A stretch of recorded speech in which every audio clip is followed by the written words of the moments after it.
নমস্কার, কেমন আছেন সবাই? আশা করি খুব ভালো আছেন। আর আমার নতুন একটা ব্লগে সবাইকে অনেক অনেক ওয়েলকাম। আর এখন সকাল 11টা, 11:30 বাজে। তখন থেকে আমি ব্লগটা শুরু করেছি। অনেক দিন ধরেই ব্লগ করব ভাবছি, বাট হয়ে ওঠে না। যাই হোক, সংসারের চাপে নিজস্ব কিছু কাজ আছে, আর কেমন জানি একটা ইউটিউব থেকে মনটাও ভেঙে যাচ্ছে, সেটাও একটা কারণ। আর দেখবেন আমি প্রত্যেকটা ভিডিওয়ে আলাদা আলাদা করেই প্রথমের ইন্ট্রোডাকশানটা দিই, কারণ আমার মনে থাকে না কি বলেছিলাম আগেরটায়। আসলে ডেলি তো হয় না, বা ডেলি করার ইচ্ছাটাও জাগে না, তার কারণ ইউটিউবে দেখছি সেরকম জানি না। যাই হোক, তো আজকে সংসারের এই কাজ করতে করতে মনে হলো আপনাদের সাথে কিছু কথা শেয়ার করি। যদি ভালো লাগে শুনবেন, যদি না ভালো লাগে তাহলে স্কিপ করে যাবেন। তো আমার জীবনে এমনিতে অনেকগুলোই গল্প আছে, তার মধ্যে আজকে একটা ছোট্ট গল্প না, এগুলো সবকটাই আমার অ্যাকচুয়ালি না বাস্তব অভিজ্ঞতা। তো আমি একটা টাইম আসলে আমার ছেলেকে নিয়ে না সম্পূর্ণ একা থাকতাম। একা মানে গোটা পৃথিবীতেই একা বলতে পারেন। না কোনো ফ্যামিলি, না রিলেটিভ, না কোনো বন্ধু, না আশেপাশের কেউ, না কেউ, মানে গোটা পৃথিবীতে একটা বাচ্চাকে নিয়ে কমপ্লিটলি একা একটা মা। খুব ডিফিকাল্ট সারভাইভ করা, যদি কেউ করে থাকে একমাত্র সেই বুঝবে যে ঠিক কতটা ডিফিকাল্ট, এটা কাউকে বলে বোঝানো যাবে না। আর জানেন তো, আমাদের সমাজে একা একটা মেয়ে থাকলেই তার উপর তো প্রচুর লোকের নজর তো থাকেই। তার সাথে যদি আপনার পরিবার আপনার বিপক্ষে হয়, তাহলে তো আর কোনো কথাই নেই।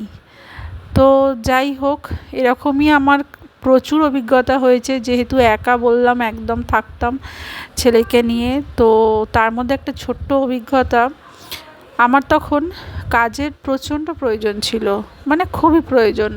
বুঝতেই পারছেন, ছেলেকে পড়াশোনা করানো, ঘর ভাড়া দেওয়া, সংসার চালানো। তো করছিলাম একটা চাকরি, কিন্তু সবসময়তেই মনে হতো বেটার চাকরি পেলে তবে আর একটু ভালো করে আমরা থাকতে পারবো। অনেক দিনই না খেয়ে কাটাতে হতো, তো তাই। তো সেই রকমই আমি যেখানে থাকতাম সেখানেই একজন ইন্টারন্যাশনাল লেভেলের একজন ব্যক্তি থাকতেন। আমি নাম করব না, কারণ জানি না তো কে কোথা থেকে দেখছে। ইন্টারন্যাশনাল লেভেলের সেই ব্যক্তি একদিন আমায় টোটোয় দেখে, প্রত্যেক দিন অফিস যেতাম, তো একদিন ওই অফিস যাওয়ার সময়তেই টোটোয় তার সঙ্গে দেখা হতে উনি সব জিজ্ঞাসা করছিলেন, সব আমার কোয়ালিফিকেশান বা আমি কী করি, কোথায় চাকরি করি। তো উনি বলেছিলেন আমায় কল করো, আমার কাছে ভালো একটা চাকরি আছে। তো আমি কল করেছিলাম। আর যেহেতু উনি ইন্টারন্যাশনাল, সেটা আমি আগে থেকেই জানতাম যে উনি ইন্টারন্যাশনাল লেভেলের লোক, ভীষণ দাম্ভিক লোক, গম্ভীর লোক, চট করে কারোর সাথে কথা বলে না এরকম, কিন্তু ভীষণ ভালো লোক। ভালো প্রচণ্ড ভালো। আর আমি এটা যার কাছ থেকে শুনেছিলাম, আমি তাকেও প্রচণ্ড, সেও প্রচণ্ড ভালো। সে খারাপ আমি বলবো না, সে ভালো। তো আমার মনে হয়েছিল সে যখন বলছে এই ব্যক্তি ভালো, তো অবভিয়াসলি ভালো, একে ফোন নাম্বার দেওয়াই যায়। যাই হোক, আমি তাকে ফোন নাম্বারটা দিলাম। তারপর সে আমাকে ফোনে বলল যে এরকম, বেশ কয়েকটা নামই, আমি নাম করছি না, সংস্থানের কথা বলল। তার মধ্যে একটা সংস্থান ছিল যেটা হচ্ছে আমার বাড়ির ওয়াকিং ডিস্টেন্সেই বলতে পারেন, বা বড়জোর 10 টাকা টোটো ভাড়া লাগবে। তো আমার মনে হয়েছিল এখানে যদি আমি করি তাহলে সেক্ষেত্রে আমার যাতায়াত খরচ তো লাগছেই না, উল্টে স্যালারিটাও ভালো। তো আমি এই পুরো স্যালারিটা যদি আমার পাই হাতে, 1 টাকাও খরচ না করে, তাহলে আমি ঘর ভাড়া দিয়ে সংসার চালিয়ে ছেলেটাকে নিয়ে মেনটেন করতে পারবো। কিন্তু ওই যে ভাগ্য তো পিছু ছাড়ে না। আর কিছু কিছু মানুষের জানেন তো, কিছু না করেও প্রচুর বদনাম থাকে।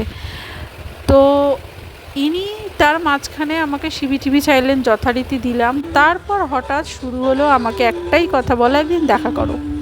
আমি প্রথম দিন শুনে না খুব শকড হয়েছিলাম যে এনার মতো একটা ব্যক্তি, জাস্ট এখন যদি কি বলবো, বিশাল নামি দামি কেউ এসে আমাকে বলে দেখা করতে, কেমন একটা অড লাগে না, আমার ভীষণ অড লেগেছিল। তারপর থেকে না উনি প্রায়ই আমাকে দেখা করতে বলতেন। তো আমি আর আমি কাজের কথাই ঘুরিয়ে ফিরিয়ে, যে আমার কবে ওখানে ইন্টারভিউ হবে। একটা টাইম বুঝলাম ইন্টারভিউ তো আর হবে না, উনি ওনার উদ্দেশ্যটা আলাদা হয়ে গেছে। তারপর ওনাকে ব্লক করে দিলাম। তো যাই হোক, এরকম অনেক ঘটনা আছে। এটা তো একটা জাস্ট ছোট্ট, এর থেকে অনেক বড় বড় ঘটনা। তো যদি কখনো তোমাদের শুনতে ইচ্ছা হয় কমেন্ট করো, অবশ্যই আমি বলবো।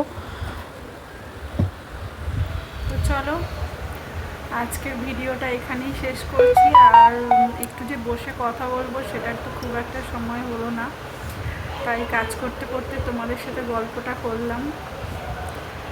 আসলে আমার জীবনে এরকম অনেকগুলোই গল্প আছে, কোনোটা আসলে গল্প না, সব সত্যি, মানে চরম সত্যি যেটা বলতে পারো আমার জীবনে। তো বলতে চাই না, কিন্তু মাঝে মাঝে মনে হয় যে একটু শেয়ার করি তোমাদের সাথে, কারণ ভালো লাগে শেয়ার করলে, নিজের একটু ভালো লাগে।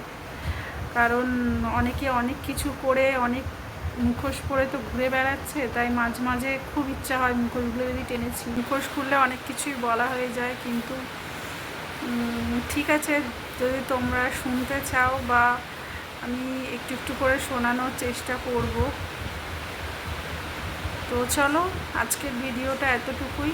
সবার জীবনে কিছু না কিছু ঘটনা থাকে, তাই নিয়ে আমাদের এগিয়ে চলতে হয়। তো যদি ভালো লাগে একটা কমেন্ট করো। আবার দেখা হবে নতুন একটা ভিডিও নিয়ে। ততক্ষণের জন্য টাটা।